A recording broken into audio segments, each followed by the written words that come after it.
What's going on, wrestling fans? Jeff Upson. I'm alongside Erik Knopsnyder. And man, do we have a show for you. You know why? Because we're introducing the Redemption Duel, and we're dropping all 15 matches here tonight. Erik, I'm super psyched about this card.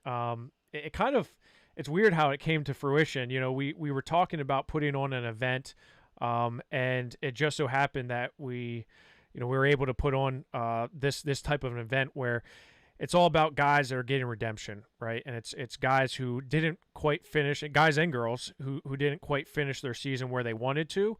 And this is a chance for a little bit of redemption. So, Erik, I know I'm psyched. Or how excited are you?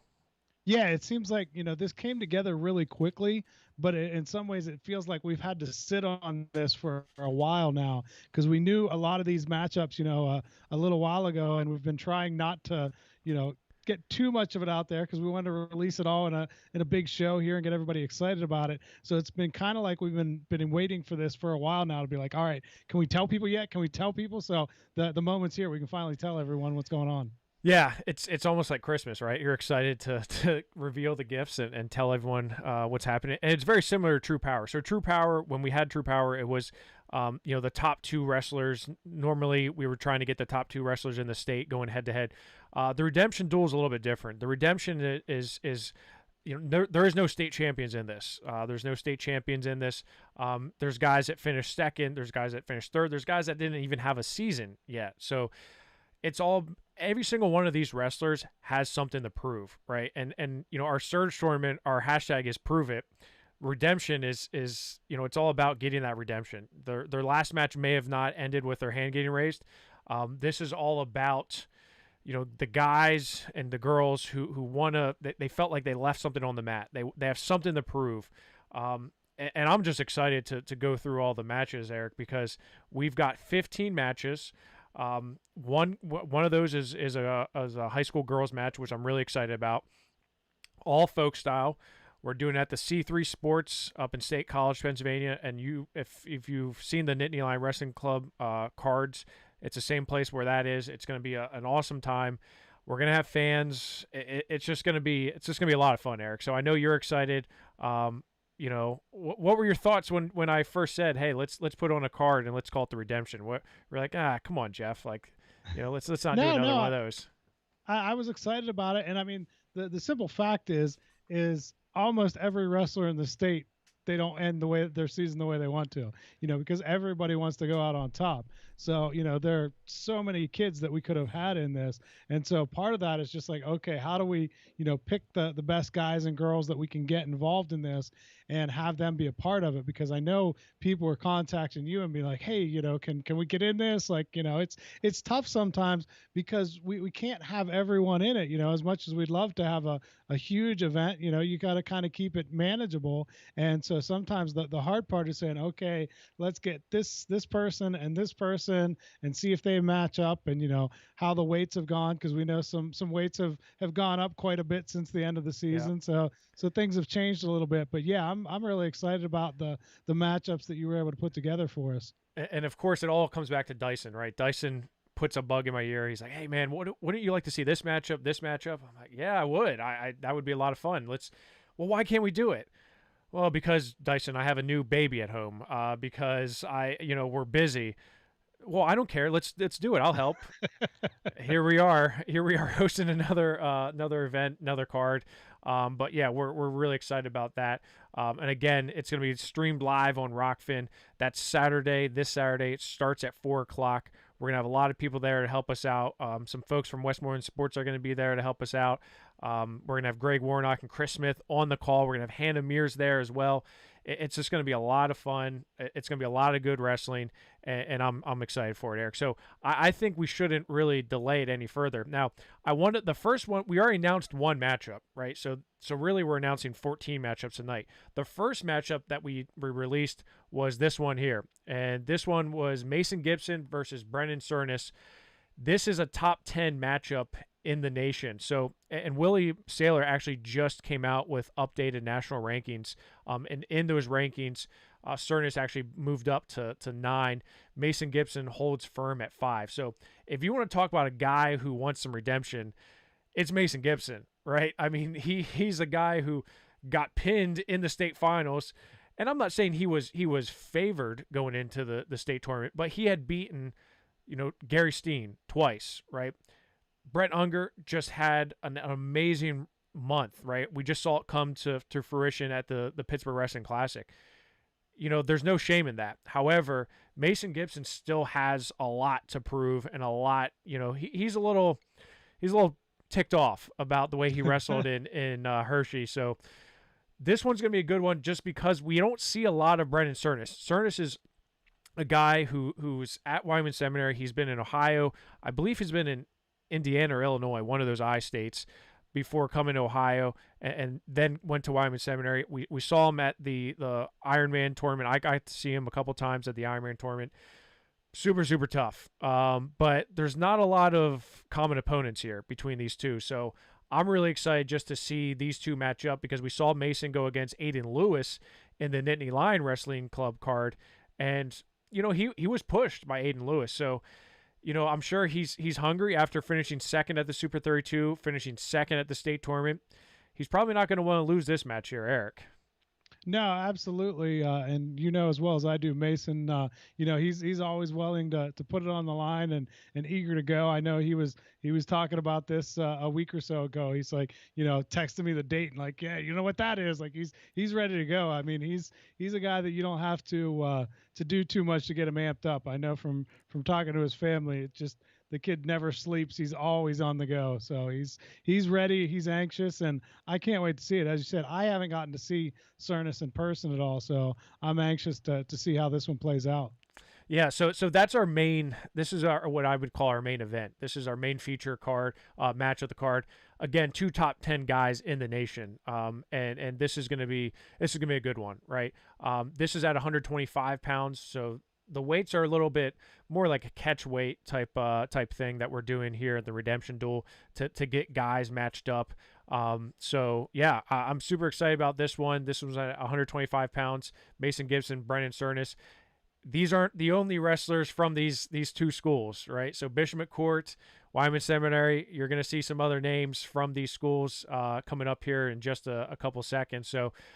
Eric, I think we should just dump the whole card out and then go through them individually. If that's okay with you, cool with that? Yeah, just let everybody see. All right. Let everybody see what we got, and then we'll go from there and kind of break it down individually. I'm cool with that. So this is what we're looking at. This is our full card. This is all 15 matches, and this is in order. So this is in bout order. Again, we're ending with Mason Gibson and Brendan Cernus from Wyman Seminary at 125 pounds. We're kicking things off with Nate Wickersham from Tamaqua versus Josh Harkless from Wilson. We're going to go through one of these, all these individually, but we're just going to kind of go through them right now. Lance Urbas from State College versus Ben Halbert from Palisades at 177 pounds. Luke Simcox from Central Mountain. He's going to be wrestling Gabe Gramley from Mifflinburg. Jude Swisher from Belfont at 143 pounds. Now, Dom Federici from Wyman Seminary is the second Wyman Seminary wrestler on this card. He's probably the one that people don't know necessarily a whole lot about. They're going to, and stay tuned for that. Cohen Bainey, Jack Caruso from Delaware Valley. Cohen Bainey from Baltimore area. Jack Caruso from Delaware Valley. Jack Caruso is the guy who beat state champion Vinny Kilkeary to get to the state finals. That's at 118 pounds. We're super pumped up for that one. Erik Gibson, Dalton Gimber, 157 pounds. Gimber is going to be one of two. The twins here are coming to wrestle. We've seen them at the Surge. We've seen them all throughout their career. We're excited to have the Gimber brothers. Connor Harer versus Eric Alderfer from Faith Christian Academy. Connor Harer from Montgomery, 143 pounds. So it's our second match on 143. That's because Jude Swisher decided to bulk up because he wants to get big for World Team Trials. So he's like, you know what, we're going to get big. So he wants to go up to 143. So our second match, just as good as that first one with Connor Harer, freshman, Eric Alderfer, a junior from Faith Christian. 185 pounds, Sammy Starr versus Cole Reese. One of the more interesting matches because Sammy Starr wrestled 172, and when he said he wanted to wrestle, he said, I'll wrestle anywhere between 170 and 190. You don't normally hear guys say that, but he's like, I don't care. I want to get out there. I want to wrestle. He looked great at the Pittsburgh Wrestling Classic. I think he's going to look good here. But Cole Reese, man, talk about these Wyoming Seminary guys. They have not had the opportunity to wrestle a ton this year because of COVID, because of Wyoming Seminary and the national preps and how their season transpired. Cole Reese hasn't been able to wrestle a whole lot. He was on a Nittany Lion Wrestling Club card, but that's it, right? He hasn't really been wrestling a whole lot. Our girls match is going to feature Maddie Packer from Central Mountain and Kira Kohler from Greenville. These two girls wrestled twice in the PA Girls State Tournament a couple weeks ago, with Packer coming out on top in each one of those, but a very tight match. We're excited to have those two be our featured girls bout at 110 pounds. At 285 pounds, the big boys, Billy McChesney from Greensburg, Salem. He's going to take on Riley Robel from Bishop McDevitt. And Riley Robel is the guy who's a sophomore, was a state qualifier at 182 pounds a year ago, and now jumps up to 285. It was a state runner-up to Nathan Taylor. He's going to be at 285 against Billy McChesney. 114 pounds, Carson Wagner from Northampton, Hunter Robeson from Sagertown.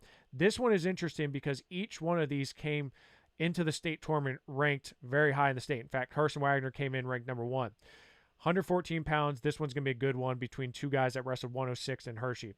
152 pounds, Ty Linsenbigler, he's from Hempfield area, going to Lock Haven versus Nathan Higley. He is a guy from Sullivan County who was a state runner-up this year. He's headed the George Mason. Two Division I recruits wrestling at 152 pounds. We're really excited about this one. 165 pounds. We said his brothers earlier, his twin brother, Bailey Gimber, at 165 pounds, is going to be wrestling Cole Spencer of Pine Richland. Another great matchup there between two guys that are seniors, head into very prestigious Division I institutions. Bailey Gimber going to F&M, Cole Spencer going to Penn. Then we get down to our younger kids, right? Bo Bassett, he just won his what? Eric, seventh. So where's that rank him on number of PJW state titles? Well, as long as you're saying that this is equivalent to a PJW title, which I think most people figure the Keystone State Championship is equivalent to a PJW title, that would tie him for the second most all time. So Nico Cortez has how many? He has 8. So Bo can match him next year. Okay, so Bo Bassett, 103 pounds versus freshman from Wyoming Seminary, Davis Motika. This one is going to be a good one because these two have history. Motika, a little bit lighter. Man, I'm excited for this one. And we're going to end it with Mason Gibson and Brennan Cernus at 125 pounds, Eric. 15 very high level, very impressive matches that we're putting on for you. 4 o'clock on Saturday, streamed live on Rokfin. Man, I'm excited, Eric. This is going to be it's going to be a lot of fun. Some great matchups here. And as we said, I mean, these kids are going to be hungry, coming off of a performance that they would probably tell you they were a little bit disappointed in the way things finished up. I think all of these kids are really going to be excited to get after it and get another chance to get back on the mat and show that they could have maybe performed a little bit better than they did at the end of the season. Yeah, and what's nice about this is it's a nice mix of younger and older wrestlers. We have freshmen, we have seniors, we have we have junior high wrestlers, we have girl wrestlers. It's a nice mix. And you've got double A and you've got triple A. Right, we have double A and triple A. Most of these wrestlers are prep. And prep, right? So most of these wrestlers are we have double A versus triple A head to head. But there is no state champion in this, right? All these wrestlers, they came close for the most part. Some of them didn't have a season. For example, Erik Gibson, right? He was ruled ineligible, did not. He said, I'm not going to appeal it. That's it.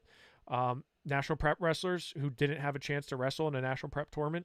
So guys that are hungry, but also, they haven't been on the mat. They want to show what they're made of. So, yeah, super excited about these matches. So let's start with our first matchup here, and that's going to be. Let me move this out of the way so you can see everything here. Nate Wickersham from Tamaqua versus Josh Harkless from Wilson West Lawn. Now, I like this match for a number of reasons, Eric. One, Nate Wickersham's undecided. He's a 2-time state medalist. So he was 8th a year ago, and this year he was 3rd at 220 pounds. Josh Harkless, on the other hand, he was a state qualifier last year. He moves up to 215 pounds where he's a state runner-up. And remember, he went 1-2 against the state champion Jake Lucas. They went to overtime in that state finals match, in which Lucas ended up winning that one. And then Lucas turns around and wins in the Pittsburgh Wrestling Classic over a top 15 guy in Emmanuel Skillings from Oklahoma. So that just shows you how close Harkless was to really, breaking through and getting a state championship after beating him in the Super Regional, losing him to the South Central Regional, but then losing to him again in the state finals in overtime. Nate Wickersham, on the other hand, I think he has a lot to prove, and I think he wants to show college coaches like, hey, I should be recruited. I'm a 2-time state medalist in the state of Pennsylvania. Why aren't I not committed yet? Yeah, and that's, we talked about it last week a little bit about how crazy college recruiting is right now with COVID and with all the things that college coaches are facing, that, they didn't know what seniors are coming back that, could use that extra year of eligibility. They didn't know maybe what their budget situation is going to be like as far as scholarships, all that stuff. So, I mean, I think this is probably the craziest season we've seen for recruiting, and how difficult it can be for coaches and for kids. And so this is getting dragged out a lot longer than we've seen in past instances. So I think for a couple of these guys, this the redemption duel is going to be really important for them to get their name out there one more time and say, hey, look, guys, I'm still out here. Look my way and maybe give me a little money and, get me into your program. Yeah, and he's not the only one who's not committed to college and a senior. So, a lot of when we were looking at the matchups and trying to get guys on the card was, looking for those top seniors who weren't committed, who were interested in wrestling in college and just haven't had the opportunity to, to really put themselves out on the map. And, there's going to be a lot of Division I college coaches watching this broadcast. There's going to be a lot of recruiters who are looking at this and saying, hey, I need to get this guy, especially if Wickersham's able to get a win here. So, for Harkless, he's going to Rochester Institute of Technology, so RIT is a very good school. Harkless is a guy who I think is going to be a force, and I think we saw him kind of be a late bloomer, but we saw him kind of come on to his own towards the end of his career, and I think really we haven't seen quite the best of Josh yet. So I'm really excited for this one. This is going to kick us off here at 220 pounds. I'm excited for this first match here, Eric. Let's go to our second match, and that is going to be Lance Urbas from State College. He's headed to Penn versus Ben Halbert of Palisades, and he's going to the Citadel. So two very highly accomplished wrestlers in the state, Lance Urbas and Ben Halbert. Lance is of course the younger brother of Cole, who we've talked about for years, and he's now at Penn. Lance, on the other hand, what's interesting about these two, each one of these two had season-ending injuries. So Lance Urbas was a district qualifier. I think he was 6th in the district, in District 6 his freshman year. Not a spectacular freshman campaign, but a good year. He gets injured and misses all of his sophomore year. Ben Halbert, on the other hand, he comes in to his freshman campaign as a highly touted freshman. He was on our top incoming freshman report. He only wrestles 2 matches in the season. First weekend of the year, gets hurt, misses the rest of the season.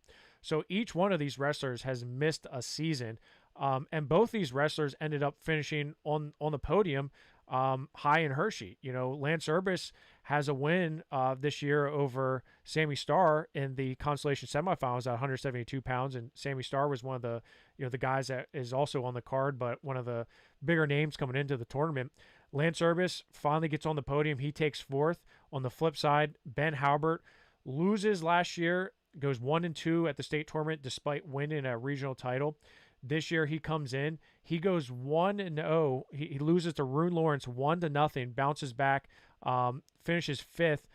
This is where the redemption part comes in. He loses to Jake Jones from Saucon Valley. He had beaten Jake Jones 3 times, 3 times prior to this in the season, loses to him in the consolation semifinals. That didn't leave a good taste in his mouth, Eric. No, and I was thinking about the redemption duel. We can't quite give them that season back that they each lost to injury, but this is a little extension of this season and give them one more chance to get out there and, as you said, kind of build on what they were able to do in the state tournament. Yeah, and obviously both these guys go into Division I schools, the Citadel and Penn. Both these guys are very accomplished wrestlers, but I think both of them have something left to prove. One finished 4th in the state, the other one finished 5th. And Ben Harer, as I said, I would say he probably coming into the state tournament was the 4th best wrestler.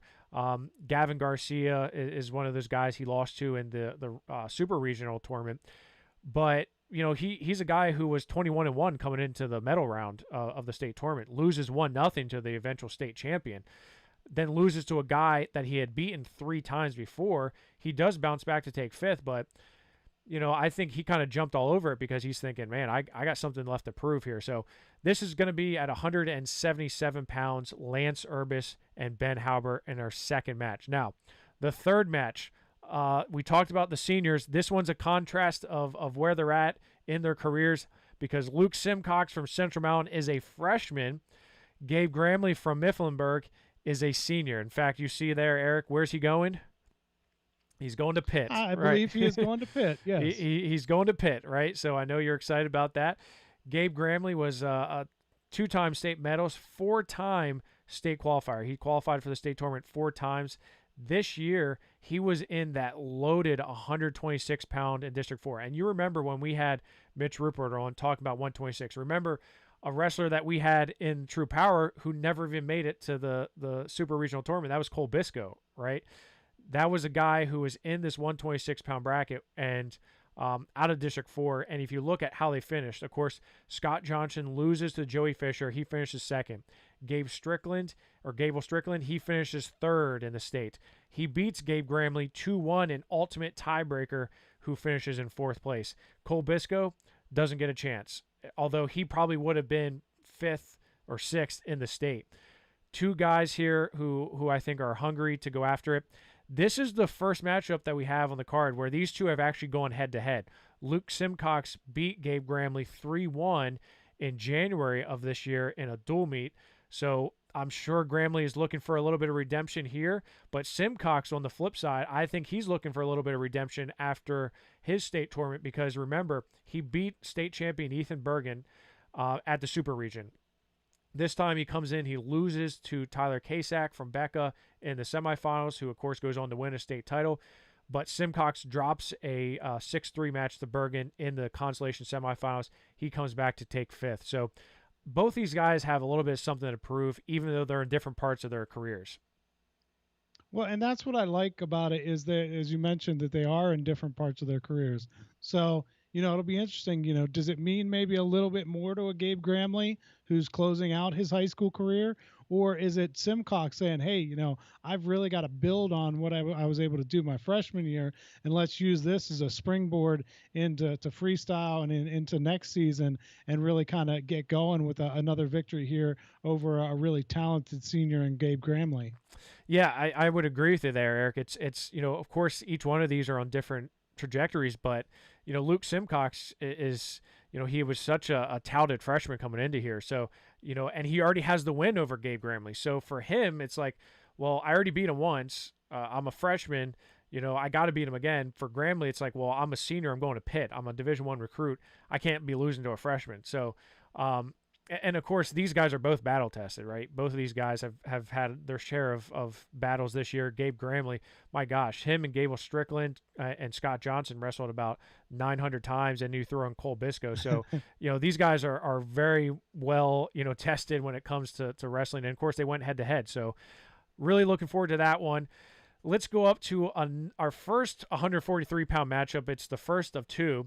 Jude Swisher of Bellefonte, Dom Federici from Wyoming Seminary. Federici is a guy who not a lot of people are going to be familiar with, and that's because he's a freshman and he's at Wyoming Seminary, and we haven't gotten a chance to see him. And, of course, his counterpart, when we talk about him, Davis Motika, is also a guy who we haven't seen really a lot of this year. What's interesting here, Eric, is these two wrestled literally, 4 days ago. They wrestled on Saturday. Now, they wrestled in freestyle. They wrestled at Spooky Nook. Journeyman Frank Populizio held the New York State Championship there in Spooky Nook in Pennsylvania, which is crazy, but he did a great job there. Dom Federici and Jude Swisher end up being in the same bracket for the high school open, if you will. Now, this was in freestyle. So get this. Jude Swisher, a junior, right? He's been ranked in the nation. He's a guy who has had a good career. He finished 4th in the state as a sophomore. This year he finished 3rd in the state. He beat a very tough Nathan Lucier to finish 3rd after losing to Dylan Chappell. So he had a great season. He's bulking up for World Team Trials. He runs into freshman Federici at the Journeyman. He's up 8-0 after 1 period. Now, in freestyle, tech falls 10 points. So you're up 8-0 after the first period. What happens? Federici battles back. These two exchange points in a flurry. What ends up happening is Federici ends up winning 11-11 on criteria. Jude Swisher, after this was over, he was like, I want this match and I want it bad. And here we go. This is happening. Now, this is going to be folk style. This is folk style. But, man, can Federici hang? I think he can. So this is double redemption for Jude Swisher. Kind of, yeah. He's looking for redemption from the season, and he's looking for redemption against Federici. Yeah, I think it's a little bit of both, Yeah. right? It's redemption from obviously the match on Saturday, but it's redemption for him, not finishing on top of the podium, right? I mean, I'm sure he thinks, like, I go head-to-head with Briar Priest. I beat him. I want that match back with Dylan Chappell. Again, he beat a very tough Nathan Lucier for 3rd place, but I'm sure he's hungry. And for Federici, he hasn't had a season. He's just a freshman, but can he hang? You're darn right he can hang, Eric. So really looking forward to this one. What were your thoughts when you saw this one come to the card? Well, it's interesting for me because I think, Wyoming Seminary, we know that historically they don't go a ton of places. Their idea isn't to wrestle in every event that's out there. They kind of, Coach Green kind of picks his spots for where his guys are going to go and what they're going to compete in. And, this year's a little different, obviously, because of COVID, that they haven't had that normal schedule that they're normally following. So this time, we're able to get some of those Wyoming Seminary kids, and I'm really excited to have them be a part of that, the redemption duel, and see how they can perform here. And, it should be a fun one, like we said, because at first I didn't know much about Dom Federici, and I was like, okay, who's this wrestling Swisher? But as you said, we found out pretty quickly with the result last week. Yeah, we really did. And, what comes to mind is Kennedy Blades. Scott Green had been talking about Kennedy Blades, and she's been at Wyoming Seminary training, and, she was on a card, and, she's going to be really good. She's going to be really good. And all of a sudden, look what happens. Like, look at the Olympic team trials, and she breaks out. So what they're doing at Wyoming Seminary is working because, these guys are performing at a high level, despite the fact that they're not wrestling in competitions every weekend. We're not seeing Wyoming Seminary at Powerade, at Ironman, at the National Prep Tournament. We're not seeing this. So it's hard to say where they're at, but clearly I think they're in a good position, right? Oh yeah, absolutely. I'm not doubting what Coach Green is doing at all. What he does absolutely works for his guys, and he knows that they don't need. Sometimes at a smaller school, you need to get in all those tournaments because you need to be able to catch an eye here or there and get someone's attention. But everybody knows where Wyoming Seminary is and where to find them, so there's no worry there about getting enough attention for their guys as far as college coaches go. Right. Yeah, you're absolutely right on that end. And let's go up to our next match here. And of course that last one was at 143. This one we're gonna bring to you in a second. I'm gonna put it up on the screen. Cohen Baney versus Zach Jacaruso. So this is at 118 pounds. Now Cohen Baney is a guy you've covered a lot this year, Eric, and he's had his ups and downs for sure. He's looked really good, and then there's other times you're like, what happened? Zach Jacaruso, on the other hand, maybe kind of took people by surprise at the state tournament. He had never made a PIAA state tournament as a freshman. This year as a sophomore, he stuns kind of the wrestling world in Pennsylvania and beats returning state champion Vinny Kilkeary. In the semifinals, moves on to the finals. He wrestles Jacob Van D to overtime, loses in the finals. He was that close to kind of completing the Cinderella story and winning a state title. Jacaruso's a name that most people know now. Cohen Baney, of course, the name Baney is well known in the Bald Eagle area. Now you look at Baney and what he was able to do. He had a great regional tournament. And then the state tournament, he loses to Chris Varga, who he had beaten before. They've gone back and forth. What can you tell us a little bit about Cohen Baney here, Eric? Yeah, I'll be really interested to see how he can push Jackaruso, because I think we all, kind of in the Kilcarry match, Jackaruso was able to use an injury time and a couple breaks here and there, some issues, because you wondered if the gas tank was really there to close out that match with Kilcarry. And full credit to Zach, because he did it. He was able to get that victory.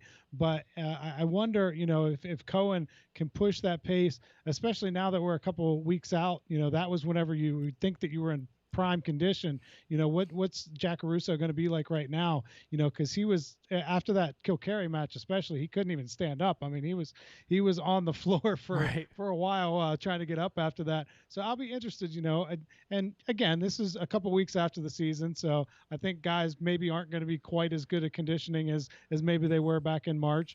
But we'll see how it goes and see if Cohen can really push that pace and force that action out of Jackaruso.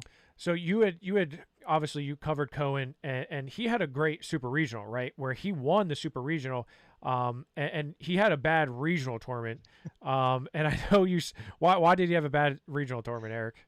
Apparently it was all the Reese's cups with the problem. The Reese's cups. Yeah, he said that, and again, young kids sometimes have to learn this, that it really is important what you put into your body on that day of competition. And he said that at the regional, he really wasn't doing it right. He drank too much, he ate too much. The Reese's cups were a bad idea. And then he got to the super regional, and he said we really took a look at it and, just ate healthier, got a couple body armor drinks in him, and that was it. He didn't go out there sluggish and slow and fall behind early like he did the first time against Vargo. Well, and so the last time they wrestled was in that third and fourth place match. So Cohen Baney comes into the medal round of the state tournament 22-1, right? He wins his first match, loses to the eventual state runner-up Gavin Bradley. He bounces back down to the consolation round, where he loses to Chris Vargo, who I thought Vargo had a great end to his season, right? Because he's had up and downs. And Cohen Baney, this is where the redemption comes in, right? He loses to Vargo, a freshman, after winning the super regional. You got to think that Cohen Baney is wants to show something, and what better way to do that than to wrestle Jackaruso, who's one of the biggest names now after the state tournament, having knocked off Vinny Kilcarry. And you had mentioned preparation. Who's to say Jackaruso had a bad weight cut or maybe ate something? Because remember, that state tournament in Hershey was just a one-day tournament, right? So it's not like the traditional 3-day tournament. If I had a bad meal on Thursday, by Saturday I'm okay, right? Jackaruso only had one day to perform. So yeah, I know there was a lot of talk about his conditioning, but man, I'm excited to see two young wrestlers that are both sophomores that I think are hungry to prove that they belong in those talks about some of the best in the state, Eric. Well, and as you said, Jackaruso, even as well as he did at the state tournament, in some ways, he's looking for redemption that, hey, I can go a full 6 minutes, right, and I can really push the pace that, what you saw there wasn't maybe the way that he wanted to win that one, but I'll be interested. You're right. Maybe he can do exactly that and go out and say, hey, look, I'm in great shape. That was just kind of a bad day, as you said, in terms of the way he looked and was able to close out matches. But yeah, absolutely. Give him the chance to go out there and show that, hey, I can go for 6 minutes hard with no breaks, with nothing. And let's not forget, he pushed, Jacob Van D. He went to overtime with him, right? It's not like he beats Kilcarry, he lays down, and then, he just goes out, without fighting in the state finals. I mean, he looked better in the state finals in losing than I thought he did in winning against Kilcarry. I mean, to be honest with you. That's you know what I'm saying? That's absolutely the case, yeah. And he was able to get that takedown on Kilcarry. And then I don't know if it's a mental thing, where you just kind of like, you shut down a little bit, you slow down, right? I don't think it's going to happen again. I think Jackaruso is going to come after Baney, and I think they both are. So this is probably one of the more excited matches of the evening on Saturday, because I think they're just both young, hungry guys that are looking to put up points on the board. So really looking forward to that one. I mean, you're gonna sound like a broken record because I'm gonna say that for 14 more times, however many more matches we have to talk about. This next one, of course, Erik Gibson, Bishop McCourt. The redemption here for Erik Gibson is he did not have a postseason. So he beats the state champion, Grant McKay, twice this season. Beat him 5-2 twice. He watches Grant McKay win a state title. He watches AJ Corrado win a state title at 160. He beat AJ Corrado the following week, or whatever long it was, at the King of the Keystone, the Nittany Lion Wrestling Club card. The guy wants some redemption, right? We saw him in True Power. In fact, he beat AJ Corrado there. Was not able to try to get a state title this year after finishing third as a freshman, sixth as a sophomore after injury defaulting. On the other hand, you've got Dalton Gimber from Hamburg. So one of two Gimber twins here in this the redemption. He had a very interesting postseason because he finishes third in the Super Region, but ends up getting a win over the East Super Regional champion Devin Deem in the semifinals, 9-5. And Dalton looked great at the state tournament. And I say state tournament, I mean the medal round. He beats freshman Connor Yoder from North Star, who you're very familiar with. He beats him 5-0. Then he beats junior Devin Deem from Montgomery 9-5, a very good match. And then he goes the distance with Grant McKay, loses 1-0. If he's able to get off bottom, that probably goes to overtime.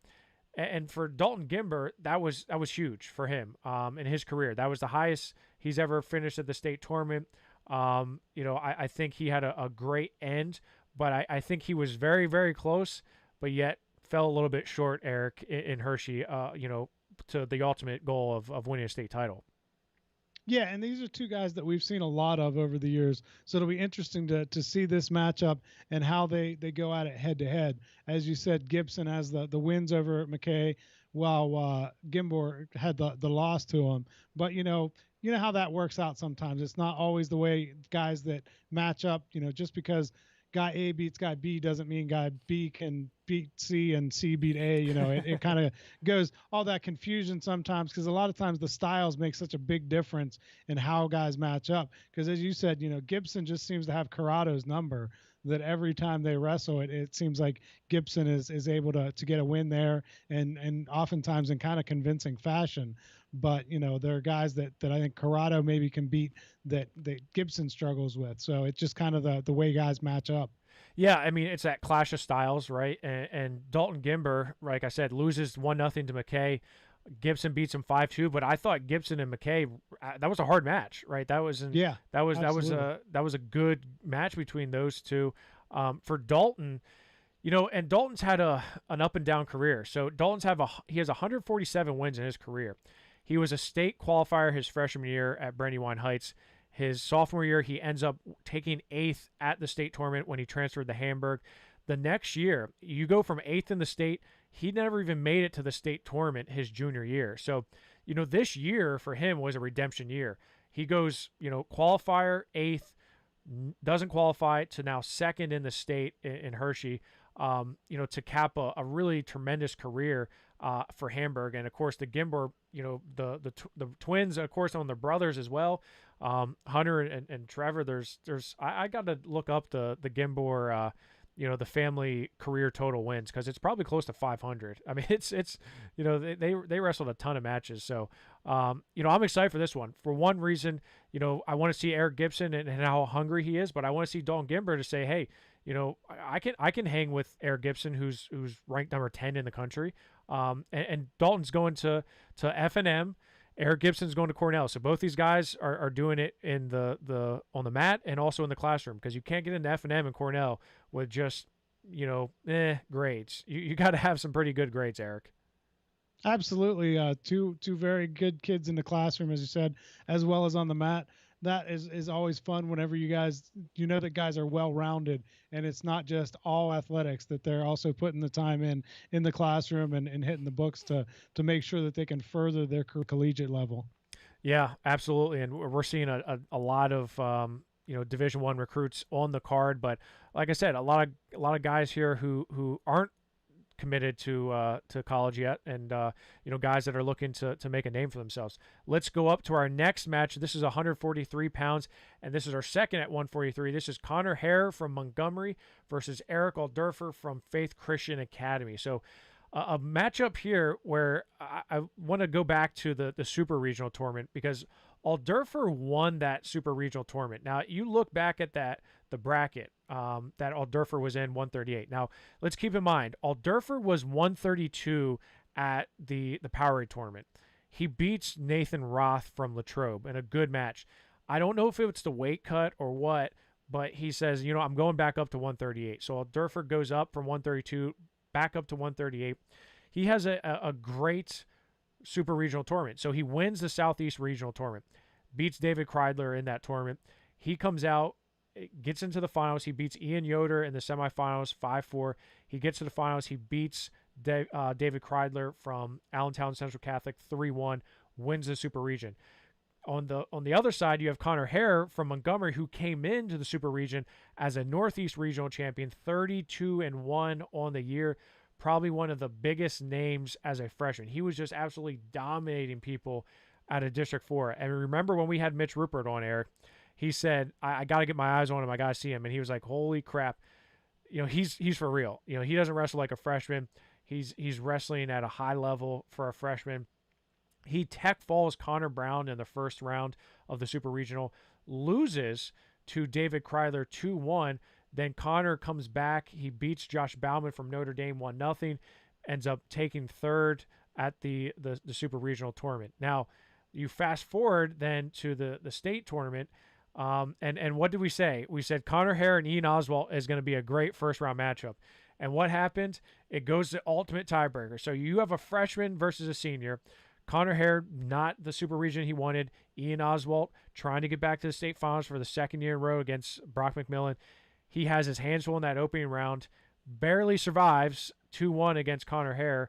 He ends up making it to the finals. Connor Harer, on the flip side, he ends up falling in the consolation semifinals. He ends up getting revenge on David Kreidler to finish fifth. Alderfer takes fourth. They both lost to Amon Ol from St. Joseph Catholic Academy in the state tournament. There's a lot of comparables here. It's insane that these two haven't hit each other, right? They're in the same super region. They're in the same, obviously state tournament bracket. They wrestled the same guys, but they haven't hit each other, right? And I'm excited for this one because I think the styles match up very well. Yeah, I was looking at that as well, and I'm thinking, how do these guys not face each other whenever they're in, if it's a 20-man state bracket, you can kind of see, okay, maybe they fell differently. But you're thinking in an 8-man bracket, how do they not face each other whenever they're so close right there? It just didn't work out. But you're right. They have, they both wrestled Oswalt. They both wrestled Ole. They both wrestled Kreidler. So a lot of common opponents there. It just didn't work out for them to hit. So awesome that we're able to put this together and get them on the mat together here. Yeah, and like you said, they both lose to Ian Oswalt. Alderfer wins 4-0 in his opening round match to the state semifinals. So the comparables here: Ian Oswalt, Harer loses to him 2-1 in ultimate tiebreaker. Alderfer loses him 2-0 in the state semifinals. Amon Ol beats Connor Harer 6-0 in the consolation semifinals. Then Amon Ol beats Erik Alderfer 2-0. So, it's all transitive property, but I think this one's going to be a really good matchup. I think both these guys are hungry and it really should be a good clash of styles here at 143 pounds, Eric. Let's go up to our next match. This one, again, I talked about it. Sammy Starr said, I'll wrestle anywhere between 170 and 190. And, we settled on 185 here. So Sammy Starr, he needs some redemption for him. And here's why. And I would say the Pittsburgh Wrestling Classic was a little bit of redemption for him, but he beat at the Super Regional Tournament. He beat Lance Urbas from State College, who also is on our card. He beats him, and then loses to Trey Kibe in overtime. You almost kind of assume that Sammy Starr was going to make it to the semifinals against Trey Kibe in the state tournament, which he does. He loses 4-2, but in the consolation semifinals, it was Sammy Starr who fell to Lance Urbas in the consolation semifinals.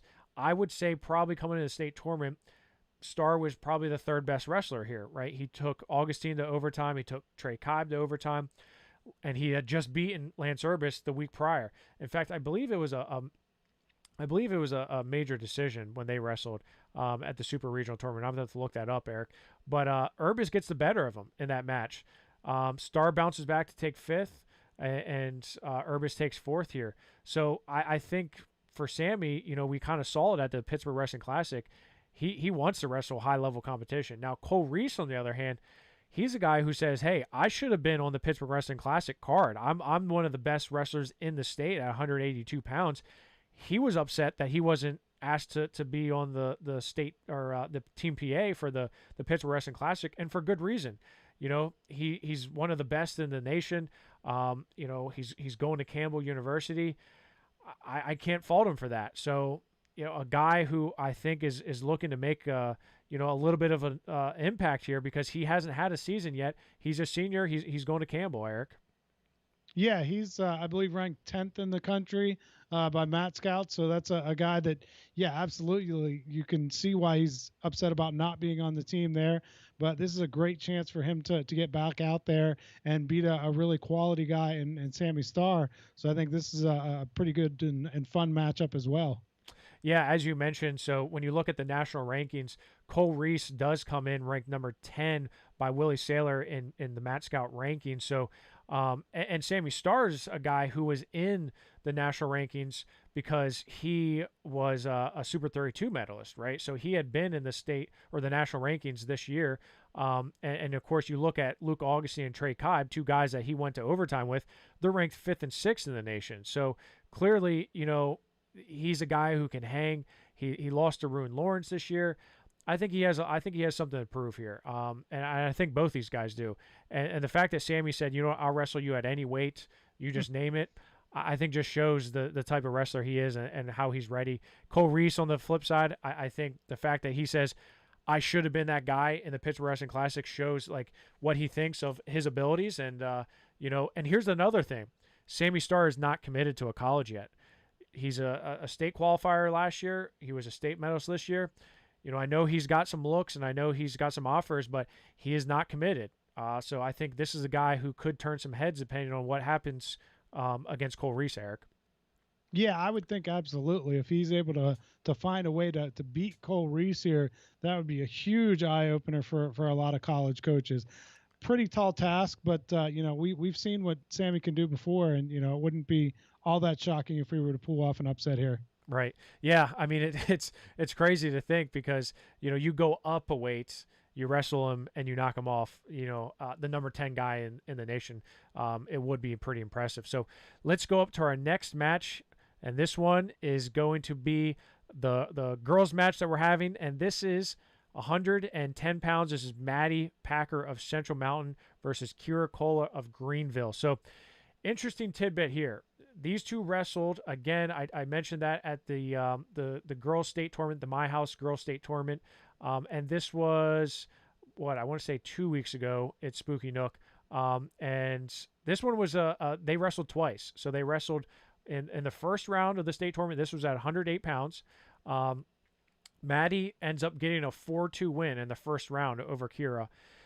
Packer then ends up falling in the semifinals. And remember, this is the same bracket where we had Andy Subishin from Fort LaBeouf, who we saw at True Power and who we saw throughout the year. She was a regional qualifier. She ends up losing in the finals here. So Packer finishes third in a weight class where Andy Subishin finishes second. So after they wrestle in that first round matchup, they end up wrestling again in the consolation semifinals. Kohler, she on the back end, she fall in 35, fall in 132, fall in 47 seconds. All to get back to a rematch with Maddie Packer. Packer ends up beating her in sudden victory 6-4, and then Packer wins in her third place match by fall in 37 seconds. So, you can make the argument that Kohler was maybe the fourth best wrestler in the weight here. Whatever, it doesn't matter. They're gonna go for a third match here, and Packer, for her, what does she have to prove here? Well, I don't know if she has a whole lot to prove because she already beat the girl twice. But for Kira, I mean, hey, you lost her twice in two tight matches. Why not try to take a stab at the next one or the third time around? I love it. Biff Walliser from Central Mountain. Central Mountain's one of the schools that's has a girls wrestling team officially for their program. They're one of a handful of teams. We know North Allegheny and Gettysburg, but they're one of the teams that has a girls wrestling program. And I think Maddie Packer has really come onto her own. I think she's earned the respect of the boys teammates as well. And I think she's I think she's showing what she's about. And for Kira Kohler, I think this is a good opportunity for her to say, hey, I may not have lost to you twice in one day, but I'm going to beat you this time. Yeah, and I mean, as you said, both of those matches were close. It was a 2-point in regulation match and then a sudden victory match. So Kohler is obviously right there with Packer, and it'll be great to see. One of the things that you didn't talk about too much is we're doing this in folk style too. I know the girls, don't wrestle too much folk style, so it'll be interesting to see them going at it in folk style here. It's something that usually when they wrestle folk style, it's only against boys. So it's a good chance to see, and we saw that at the Classic as well, where we were able to get a big fall there. And just interesting to see the differences between girls competing in folk style when we're used to seeing it in freestyle. Yeah, it is interesting, right? And I know there's that huge debate about freestyle, folk style with the girls, and Craig Nellis, co-director of the Pittsburgh Wrestling Classic, and I had this conversation. He was like, so you're telling me I have a son and a daughter, right? They both want to wrestle. I have to teach my son a different way of wrestling, and I have to teach my daughter almost a completely different way. Now, I mean, it's not completely different, but it's not apple and oranges, but it's certainly a different type of orange or a different type of apple. I have to teach them different ways. Like I can't take my boy and my girl to the same tournament to wrestle the same style. And you're like, man, you're right. It is. So, we decided to go folk style with this because, despite the fact that they're wrestling freestyle the next level and the state tournaments mostly across the nation are in freestyle. But hey, college wrestling and girls is getting stronger, right? So, I don't know. I'm excited to see this happen, and we saw that with Montana DeLauder, right? I mean, she gets on top, and just she's a bear on top, right? Because she's been wrestling boys and she's been wrestling folk style, and she gets to fall. So, I agree with you here. 110 pounds. I'm excited to see Maddie Packer and Kira Kohler go at it for a third time in just a number of weeks here at State College, Eric. Yeah, it should be fun. Obviously we love having girls matches on the cards as well. Anything we can do to promote girls wrestling and help the sanctioned PA movement, I think is a great step forward for the sport. Yeah, totally agree. And, that's why we knew we couldn't have the card without a girls match on it, especially after True Power and how great that was to have two matches on there. And, I'd love to have just an all girls match, like in True Power eventually one day as well. Let's go up to our next match. And this one is where the big boys come in. So this is Big Billy McChesney from Greensburg, Salem. And of course, in the photo, he's rocking his PA Power State Medalist shirt, which I love. Billy McChesney from Greensburg, Salem. He's a junior. Riley Robel from Bishop McDevitt, a sophomore. Now, this is interesting because Riley Robel comes up to heavyweight after wrestling down at 182 last year. He's from Bishop McDevitt. He's a name that I've been hearing for quite a long time. And this year, you kind of felt like, it was his time to make a statement. And of course, who does he wrestle in that first open round match, Eric, but Jalen Stevens, a guy who was number one in the state for majority of the year. Riley Robel beats him 5-0. He gets a fall in the semifinals, and I'll tell you what, he pushed Nathan Taylor very, very hard in that state finals match. Nathan Taylor, he's going to Lehigh. He was a state champion this year, but Riley Robel was very close to getting an upset there. Of course, Riley Robel, that was his first loss on the season. So that's one side of the coin. And then you look at the other side. You've got Big Billy McChesney, who literally has been wrestling Isaiah Vance. I think they wrestled 6 times this year. I'm going to have to double check. I think they wrestled 6 times. But, of course, they ended the season wrestling together. Isaiah Vance beat him for 3rd place at the state tournament after Sean Kinney upset Isaiah Vance.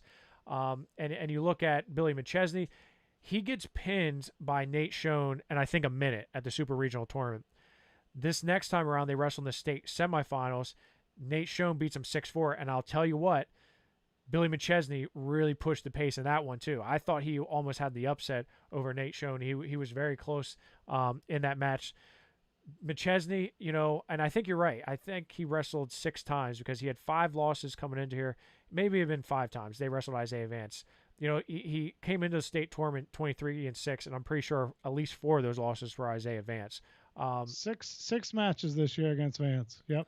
Is that what it was? 6 matches? Yep. That's unbelievable. So 6, and he didn't win any of them, correct? Right? No, he did win one. Oh, that's right. No, that's right. He won at the section tournament. That's right. Yeah. He won at the section tournament because Chris Smith, one of the best to ever come from Greensburg. I don't forget the Joneses. Chris Smith gave him the Westmoreland Sports shirt. I forget what it was called, but he presented him the shirt, one line to the next. So you're right. Billy McChesney did have a win over Isaiah Vance. And you look at McChesney, he wrestled. So if those who are tuned into Rokfin, he wrestled in the Nittany Lion Wrestling Club card. Who did he wrestle, Eric? I don't remember. He wrestled me Nathan, on the spot here. He wrestled Nathan Taylor. He wrestled. Oh, okay. He wrestled Nathan Taylor. So he lost to Nathan Taylor at the Nittany Lion Wrestling Club event. Nathan Taylor beats Riley Robel in the state finals. We got a common opponent. We got 2 guys that are young, sophomore, junior. Hey, why not have this match, Eric?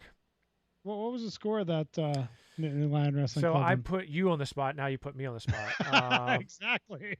I had to get you back for that. I'll look it up. Hold on. You keep talking while I look it up.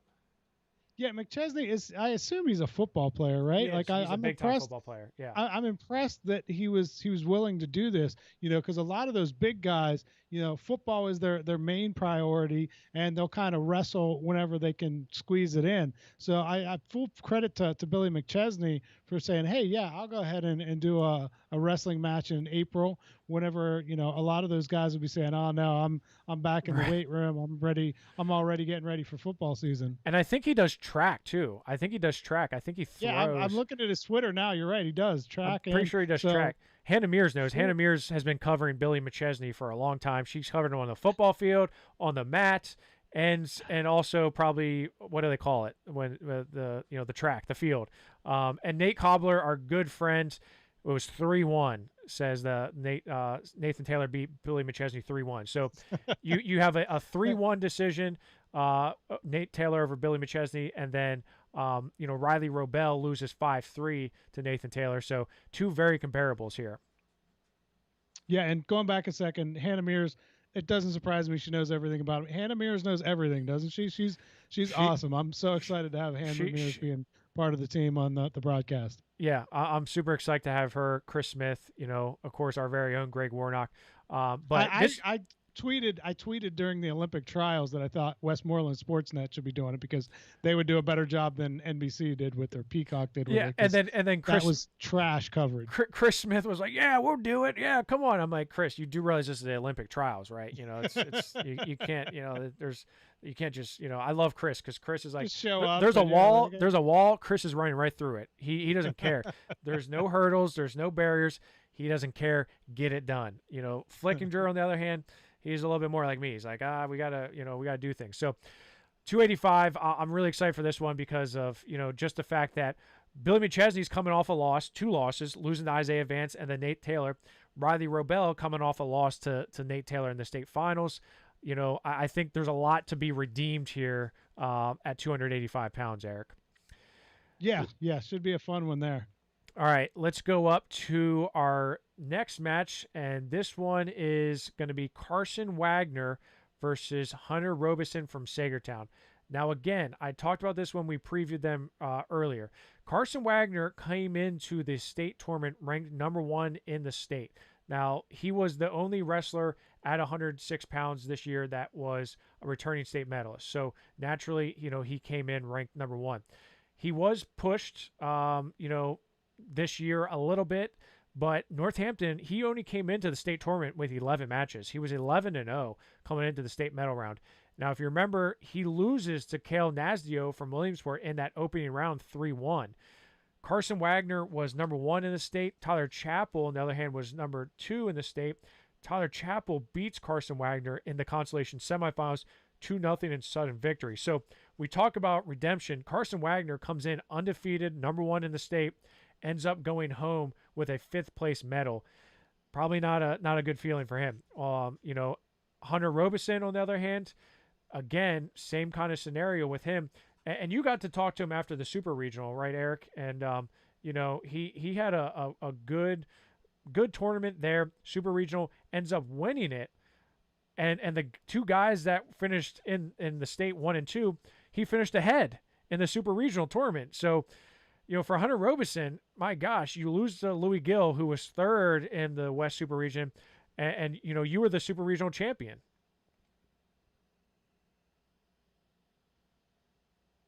Yeah, with Hunter, it was a situation where he's really difficult to score on, and it was a good matchup with him and Cooper Hornack in the Super Regional. And Louis Gill just had an outstanding tournament there in Hershey, and just did a phenomenal job with the funkiness that he brings. And Hunter, I talked to him a little bit about it whenever I interviewed him. He kind of had a little bit of redemption himself this year, because he was in one of those situations where he lost the postseason last year, because if you recall, he was a guy that was he was at General McLean, and then he transferred from General McLean to Quaker Valley and ended up being ruled ineligible there. So he missed the postseason last year, wasn't able to really show what he could do last year. So it was a long time coming back for him to get through back to that postseason. And that's what I asked him. I'm like, man, what would I'm sure everybody was sweating out COVID and, whether or not you're going to have a season. But imagine if you had missed out on last postseason and then wouldn't have had a season this year. And that's what he said. He said, yeah, that was, I've been really anxious to get back and get back into the postseason. But, you got to, if not, you just keep training and build for what's next. So great attitude out of Hunter, and the way he kind of looked at those challenges that were in his path in getting to this postseason. Yeah, and you look at both these wrestlers, and I think both these wrestlers, they definitely have a lot to prove, right? With Carson Wagner coming in number one in the state, Hunter Robeson coming in. And he was number one in the state coming into the state tournament, I do believe, because he won the West Super Region, and the East Super Regional champion was Chase Burke from Benton, because he beat Brandon Wenzel from Montoursville, who was a returning state champion. So Brandon Wenzel ends up beating Robeson 3-1 in sudden victory in the consolation semifinals. So, for Hunter Robeson, he loses to Louis Gill 5-2, who ends up having a great tournament. Loses to him 5-2, but then loses to the returning state runner, our final state champion, Brandon Wenzel, in sudden victory, bounces back to take 5th. So, I think both these guys, Eric, just have a ton to prove, and I'm so glad each of them took this match. Yeah, and as you said, this will be a really fun one here. Hunter Robeson, as I said, he's a guy that can be really difficult sometimes to score on. We saw that with the Cooper Hornack match in the Super Regional. We saw it again in the state tournament. He wins the first round matchup 3-1. He did have the 5-2 loss to Gill, who, as I said, is really funky and kind of difficult to score on. So that was kind of a bad matchup for him there. But then he drops down and he ends up going 3-1 was the loss to Wenzel in sudden victory. So no shame in that. And then he ends up winning another one 3-1. So it's Hunter Robeson. That he's going to be in tight matches and he's comfortable there. That's not an issue with him, but he's able to kind of grind it out aside from that Louis Gill match. Yeah, two guys who I'm really excited to see, because I think they both just really have a lot to prove to themselves and and to really themselves. So let's go up to our next match, and really I don't have I want to say I don't have a card for it, but I do. Cole Spencer from Pine Richland and Bailey Gimber from Hamburg. So Cole Spencer. Now, again, we talked about the Gimber twins and Bailey and Dalton.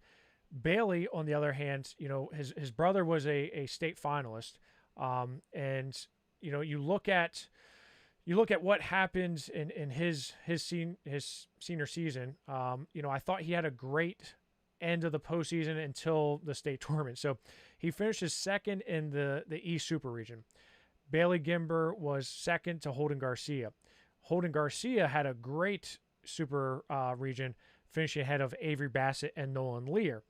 Bailey Gimber, he comes out to the state semifinals, beating your boy Oleg from Carlington, loses to AJ Corrado 3-1 in the state semifinals.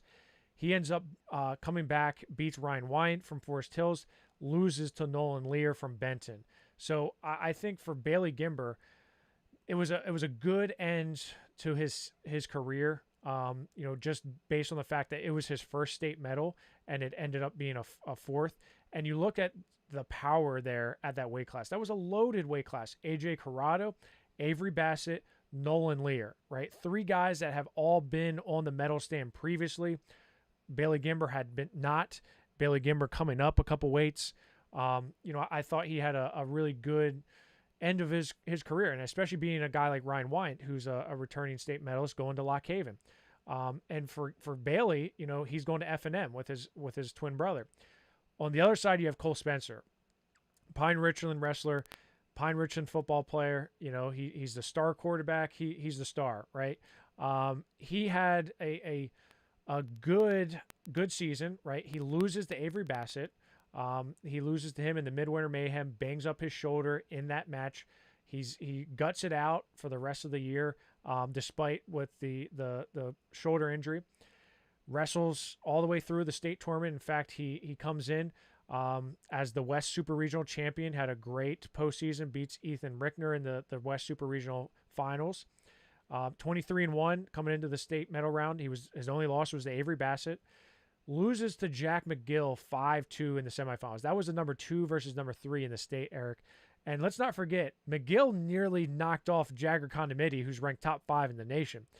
Cole Spencer comes back to take third, and in his career, a 3-time state medalist, finishing 8th as a freshman.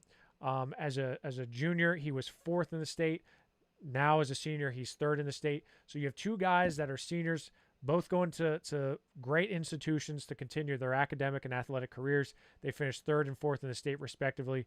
I think this is going to be a war between these two. The only question I have is Cole Spencer healthy?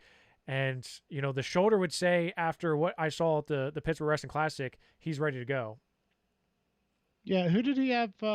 Remind me again. Who did he have in the Classic there? Was he in the Whippeal? Yeah, match? he was on the Whippeal team. Yeah, Harrison Trahan, also from Pennsylvania. Oh yeah. Okay, yeah, that's right. Spencer, he's obviously a guy. Both of these guys are ones that we've known about for a while. As you said, with Spencer, he's the multi-sport athlete, just really athletic, can do a lot of different things. And Gimbor, as you said, is a guy who's been around forever. He and his brother, just seem to be everywhere and always showing up to wrestle. And I think they're going to do exactly that here with Cole Spencer. I think this should be a fun one. And Eric, it's again, you look at the comparables. These two both wrestled Avery Bassett this year. So again, Cole Spencer wrestled him all the way back at a Midwinter Mayhem. He loses to him 4-2. Bailey wrestles Avery Bassett. He loses to him 13-0 on the 5th of March. Then comes back and beats him 4-3 on the 6th of March. I don't know how you go from a 13-0 on maybe it was the Reese's Cups for him too. Well, I apologize. That was a year later. I think I said it in the same year. It was a year late. It was a year, but yes, you're right. I don't know how. I mean, that you look at the progression in a year from March 5th, 2020 to March 6th, 2021. You lose 13-0 to Avery Bassett, then beat him 4-3. That's a huge turnaround for a guy. So I think Bailey's. Him and Dalton, I thought, just had great ends of the year. Great ends of their career. So I'm excited just to see how these two match up, because Cole Spencer looked so good at the at the Pittsburgh Wrestling Classic. It's we didn't really get to see a whole lot of him because he wrestled. I think he got a pin in. I think it was the second period. It was early on, and we haven't really been able to see him a whole lot. Eric, I think I missed one, right? Yeah. We skipped Ty Linsenbigler and Nathan Higley, didn't we? Okay, well, let me get that up there. So did I go out of order? So yeah, so Ty Yeah, we Linsenbigler. missed 12. So Ty Linsenbigler, Nathan Higley is match 12. Cole Spencer and Bailey Gimber is match 13. So I will go back. I apologize. You were just trying to eliminate the unlucky 13, right? You were just giving us I two was 12s. actually, this is probably one of my favorite matchups: Nathan Higley and Ty Linsenbigler. And you see the photos that we used here. Both these guys are mat wrestlers. Both these guys love to wrestle in scramble positions. Both of them are not afraid to mix it up, take risks. Ty Linsenbigler from Hempfield, just an incredible career he's had there. He's going to Lock Haven. Nathan Higley, of course, this year was second in the state. No shame in where he finished. He finished second behind Levi Haynes. But the key for me for Nathan Higley was he had a tough state tournament. He beats Cooper Warshaw in the first round, wins in tiebreaker 2 against Caden Berger of Reynolds. That was a very, very highly contested match between them. And then he gets pinned by Levi Haynes, but he came out swinging against Levi Haynes. He didn't go out, and just lay down for him. Yeah, I mean, no shame in that. I mean, we've seen Levi Haynes. Nothing to be ashamed about there. And as you said, he went out attacking. It wasn't, oh, well, maybe I can lose close. It's, hey, I'm going to go out and give it everything and go for a win. And, if it doesn't work out, it doesn't work out. But there's no sense just retreating and trying to keep it low scoring. So, and you look at each of these two's careers. So, they've kind of taken a little bit similar paths. So Ty Linsenbigler from Hempfield, he has a total of, I believe, I just said this at the Classic, 148 wins. So almost 150 wins. He was a state qualifier his freshman year, had a great freshman campaign, then finishes 4th, 5th, and 3rd. So you got to figure, you finished 4th in the state as a sophomore, there's a pretty darn good chance you're going to win a state title. He battles with John Altieri back and forth this year. He's just in a very deep weight class where a guy by the name of Wyatt Henson is. He finishes 3rd after, losing to a guy he ends up beating the second time around. Linsenbigler had a great end to his career, winning there and then also winning in the Pittsburgh Wrestling Classic. However, I feel like he still has a little bit of unfinished business to do. And you look at Nathan Higley, this is a guy from Sullivan County who we saw at the Surge several years ago. He was 6th in the state as a freshman, qualifier as a sophomore, 4th and 2nd. So, and he has 137 wins. So very similar paths. All three, both of them are 3-time state medals, 6th, 4th, 2nd for Higley. I just think they're going to go after each other. I really do. I think these two are just going to, I think they're going to see a lot of points scored on the board. I think you're going to see some fun action here. And, I think both of them are just ready to rock and roll. And, I'm excited for this match, Eric. Yeah, and you mentioned about Higley, 6th as a freshman, and kind of the same thing there. You mentioned with Linsenbigler, you're thinking, okay, maybe this is a guy that can win a state title, especially when that was at 132 as a freshman. So, pretty solid showing there at that weight, and then doesn't grow that much, is still a 45-pounder a couple years later, but coming up short there in the finals, I'm sure that one's gonna sting a little bit, and he's looking for a little redemption. Yeah, and we talked about the college commitments here. Frank Beasley from George Mason, he had 2 in the state finals in Double-A, right? He had Nathan Higley, and he also had Avery Bassett. And he's probably one of our. We talked about him on our last show when we talked. We talked about. Do we recruiting. get a Frank Beasley reference in every show? We have quite a few. Yeah, I mean, there's quite a few that we have in there. Nathan Higley, I think he's I think he's a good recruit. I think he's a guy who's gonna make a lot of noise. And at 145 pounds, he loses to Haynes 2 weeks in a row, right? He loses in the Super Region. That's his only loss coming into the state tournament, and loses to the state finals. But for Ty, again, you're in such a deep weight class. That 145-pound weight class in AAA was so deep. You have Wyatt Henson, you have John Altieri. Ty Linsenbigler loses. I don't know if you remember this, Eric, or not, because I know it was a blur. He loses to Sam McMonagle 9-4 in that first match. And this was what I was saying earlier. He loses to him 9-4. You know, I thought it was probably going to be a 3 Whippeal guys in the state semifinals. I thought it was probably going to be Linsenbagler versus Henson, and Altieri versus Bauer. It ends up being 2 guys from District 1, so shout out Joe Youngblood. Sam McMonagle upsets Ty Linsenbagler, and Connor Eck beats Riley Bauer.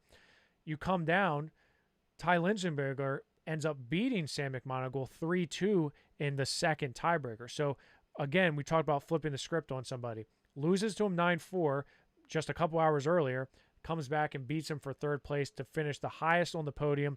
I know he was very excited because he said at the Classic when we interviewed him, you know, I didn't want to finish 4th 2 years in a row. You know, I wanted to get, you know, I didn't want to finish 4th twice. I wanted to get that third place finish, which he did. And, you know, I think it's a testament to him and how he finished his career, Eric. Yeah, absolutely. You know, it's tough whenever you lose that one to bounce back, but that's a great attitude that, hey, I've got the 4th already. Let's see if we can get that 3rd place instead. So our second to last match, we talked about it, but we don't have a graphic for it, and I'm going to tell you why.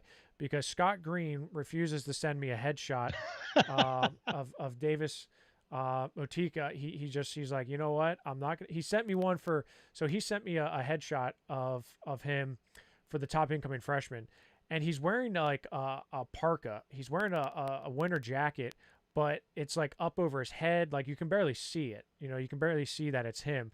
So I said, hey, you know, can I have another photo? Maybe one of him in a singlet, you know, because remember they didn't wrestle this year, so it's not like I shot him or, you know, anyone, you know, took any photos of him this year. So I have no photo of Motika yet. I have plenty of Bo Bassett. I mean, my gosh, I probably have more Bo Bassett pictures than I do Spencer Lee pictures, because I feel like he's just everywhere. So I don't have a card for it. However, this one's going to be a good match, Eric. And I know you've talked with Bo's dad about these two and their history. You know, Davis is a little bit more undersized. We just saw Bo win a PJW, or I mean, I guess it's not a PJW, a PA state title at 103 pounds. Davis Motika is probably more like a 98, 99 pounder, right? So maybe even 100 pounds. So he's a little bit undersized. He actually wrestled in the Journeyman tournament this past weekend as well in freestyle. Had a good showing there. So, Eric, what can you tell us about this matchup between these two from previous times? I believe they've met quite a few times in the past. Once for a state title, I think, in PJW, and another time in the semis. And I believe they wrestled at Super 32 a couple years ago, the Northeast Regional Finals for freestyle. So it's been, you know, a lot of times that these two have met before. And I don't know. Do you know, has Bo won all of those? Have they gone back and forth at all, or has it been kind of one-sided in favor of Bo? I believe Bo has won every match. I do believe that. But I'm going to have to go back and look at the PJW, because I remember the PJW state title between these two, because Davis, you know, is a guy who I feel like his name's just been around forever. You know, he's been in a lot of different tournaments throughout his youth career. So, you know, I'm not surprised to you know, get confused at when he wrestled Bo in the state finals. I know Bo won that match. But I do believe Bo has won every match, but I believe they've been close. You know, I don't believe this is going to be, you know, we talked about it with True Power. You know, I think, you know, Bo's on a different level right now. However, you know, Davis isn't going to just fall over, right? Davis is going to come out and throw the kitchen sink at him, if you will. And you know, this is our youngest card, and our lightest match on the card. So I'm just, you know, they're going to score points. And when Bo Bassett's on the mat, watch out, because the kid scores points in bunches, right? Yeah, absolutely. He got a tech fall in his state championship match over the weekend. So, you know, it's not unusual for that to happen for him. He's going out to score a lot of points and do it quickly. So you look at the, you know, these matchups and you know, Bo Bassett, yeah, he may be favored in it, but I don't think, you know, I certainly don't think Davis is going to go out and just lay down like, you know, like, oh, I don't have a shot. You know, he took the match for a reason. You know, Bo Bassett, what did you say he did at the I'll call it the Keystone State Championships. I apologize, the Keystone State Championships. What did he end up doing? Did he tech fall? Did he major his way through the? He got a tech fall in the finals. Yeah, he But wasn't really tested at all. I don't think anybody. Yeah, I don't think anybody lasted the full match with him. okay, I I'd didn't. have to look it up. Like I said, I know in the final he got a tech. I don't think anybody else pushed him to the distance. Gotcha. And I'm just looking here at Davis Motika. So he ended up winning the journeyman tournament I told you at. He won 3 matches in that tournament at 101 pounds. So he wrestled 101 this last weekend, and Bo wrestled 103. So comparables between the two. And I'm gonna have to look up that year that it was. If Nate Cobbler, if you're still listening, look up that year for us. The year that Bo Bassett and Davis Motika wrestled in the state finals in PJWs, because I'd like to find that. I'd like to find that because I want to see what that result was. Those are our matches. We talked about Mason Gibson and Brendan Cernis, so we're going to end with 2 Wyoming Seminary guys back to back, and 2 Bishop McCourt guys back to back. Guys. Yeah.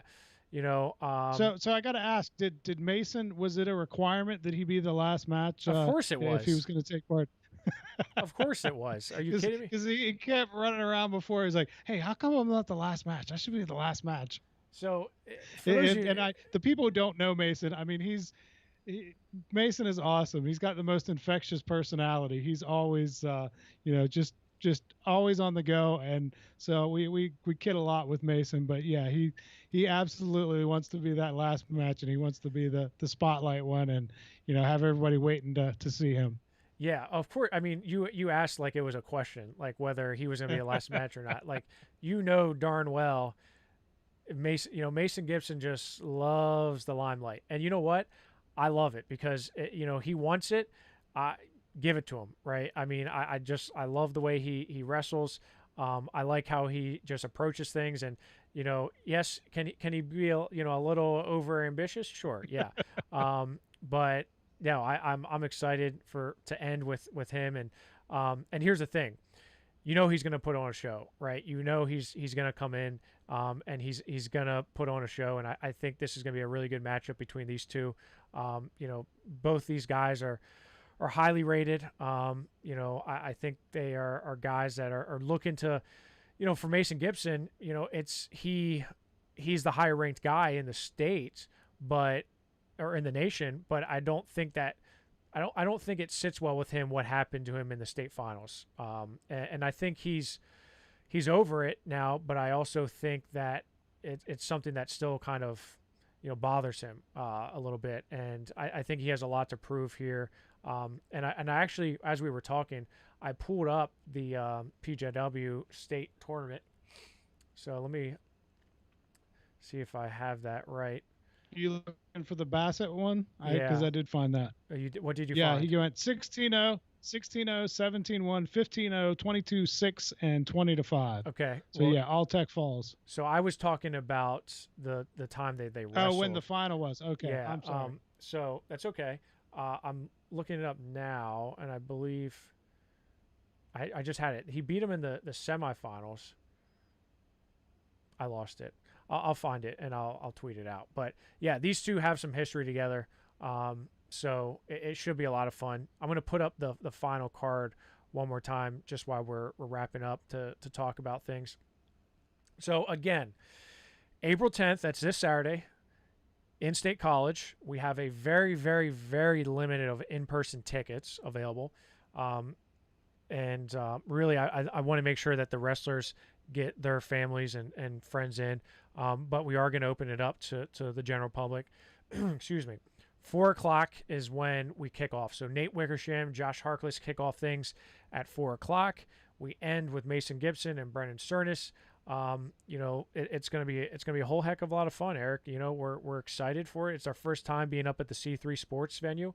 Nittany Lion Wrestling Club has been there a whole bunch. I loved the way that they've had their setups there, and we're hoping to have a very good setup as well. So yeah, it's gonna be a lot of fun. And again, 15 matches.